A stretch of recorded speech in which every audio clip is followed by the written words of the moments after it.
Now we shall start with the second part of my talk. Its title is Self-Assessment of the Muslim World. Right is right matters. Here I have raised few pertinent critical questions on the Middle East in particular and the Muslim world in general. By raising these questions, I intend to bring home the point that we should stop putting all blames on other cultures on all our problems and instead should reassess ourselves honestly if we really want to if we really want to understand our problems to resolve them.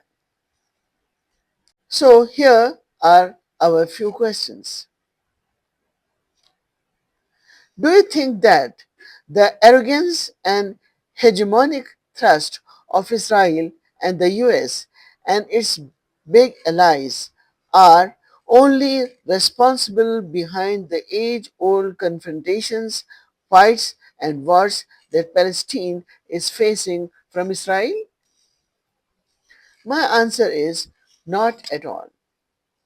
Although Israel and its allies are creating problems and fights for Palestine due to their arrogance and their obsession for power on the basis of their false assertion, might is right, but the Middle East in particular and the Muslim world in general are also responsible for the problems that innocent but brave Palestinians have been facing since ages.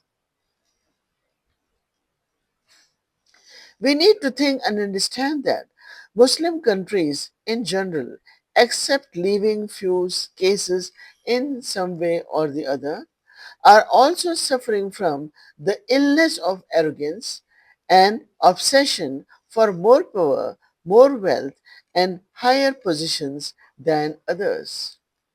We cannot go into detail here.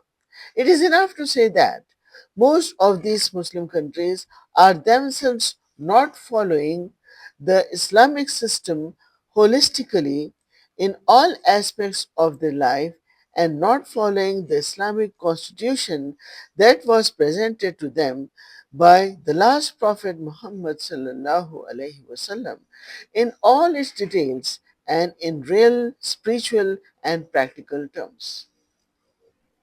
For these basic reasons, Muslim world is suffering from many symptoms. What are they? Firstly, arrogance.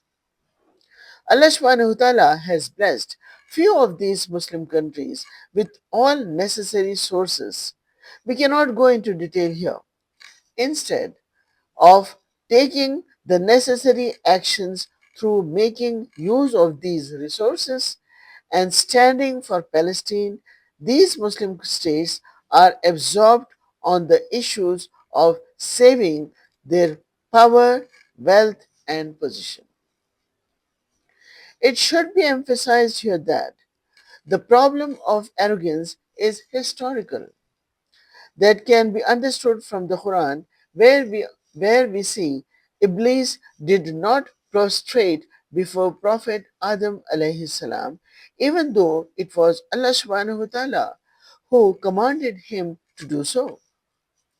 We would like to present few verses, but we cannot go into detail here due to time constraint. The Quran says, and its translation is this. Allah subhanahu wa ta'ala said, "What prevented you from prostrating when I commanded you to do that?" He said, that is, Iblis said, "I am better than he. You created me from fire, and him you created from clay." Surah Al-Araf, 7th Surah, verse 12. Next, the Quran says, and the translation goes like this. Allah subhanahu wa ta'ala said, "Then get you down from here. It does not behove you to be arrogant here. So be gone. You will be among the humiliated." Surah Al-Araf, 7th Surah, 13th verse. We, well, our second symptom is disunity and ignorance of the real concept of Islamic Ummah. There are no words to explain the kind of disunity most of these Muslim countries are suffering from. They are far apart from each other as though they are unconnected vagabonds who do not know and do not exist for each other. Rather, they are badly animated. Uh, Rather, they are badly inimical towards each other, as though they are they can survive only on disunity and disintegration. Otherwise, they would kill each other and bring ruin to the world. They have totally forgotten the lessons and values of unity, cooperation, coordination, compatibility, and harmony. Thing is, the very concept of Islamic Ummah is ignored, and to a great extent it is perceived in a conventional sense as a general unity and Muslims as brothers and sisters in Islam in some way or the other. The whole concept of Islamic Ummah that Prophet Muhammad sallallahu alaihi wasallam presented and promoted, which united all the believers in the united steel bond with each other, with mutual love and compassion, mutual coordination, and unified leadership in all terms, which transformed Yasrib to Medina, a civilized city, is hardly discussed and emphasized and followed. Due to these reasons, we are hating love and loving hatred. We are leaving humility and competing for becoming bigger arrogant, and we are not respecting our differences, rather suspecting them. All these are making this world a world of horrors instead of making it a world of flowers. Other symptoms are fights and destruction. There is a lot to say on the small, medium, and big and major fights of Muslim countries with each other. They are created to live and die for each other for the righteous cause and noble mission, but we see that their mission is something else. We shall present few concerned verses from the Quran here on the above two important points and related issues, but we shall only do the present here the translation of these verses. 1. The Quran says, and the translation goes like this: And obey Allah and His Messenger, and do not quarrel with one another, lest you should lose courage and your power departs. Be steadfast. Surely Allah is with those who remain steadfast. Surah Al-Anfal, 8 Surah, 46 verse. At some other place, the Quran says, and the translation goes like this: Believers, when you encounter a host in battle, stand firm and remember Allah much that you may triumph. One more. The Quran says, and the translation goes like this: The believers are but brethren, therefore make peace between your brothers and be careful of your duty to Allah, that mercy may be had on you. Surah Al-Hujurat, 49 Surah, verse 10. And there are several other verses on these issues.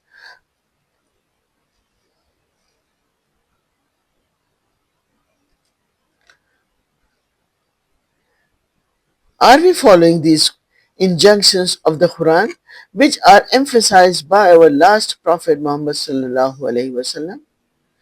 Along with these, there are few basic innermost issues. Along with these, there are few more basic innermost issues which to a great extent we have created ourselves. What are they?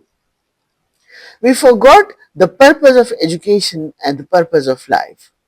The very purpose of education to know the oneness of Allah subhanahu wa ta'ala and to understand His purpose of creating this world, to know the attributes of Allah subhanahu wa ta'ala and to see, reflect and ponder over all His creations as much as possible, to understand Him further and to follow His injunctions so as to prohibit evils and promote virtues and establish and promote justice, peace and morality and success for all human beings here and hereafter is almost forgotten and neglected.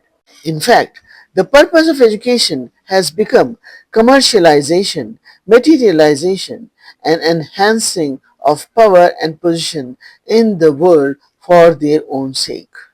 In fact, we have blindly and wrongly divided ilm, knowledge, into two parts: Dini ilm, religious education, and Dunyavi ilm, worldly education.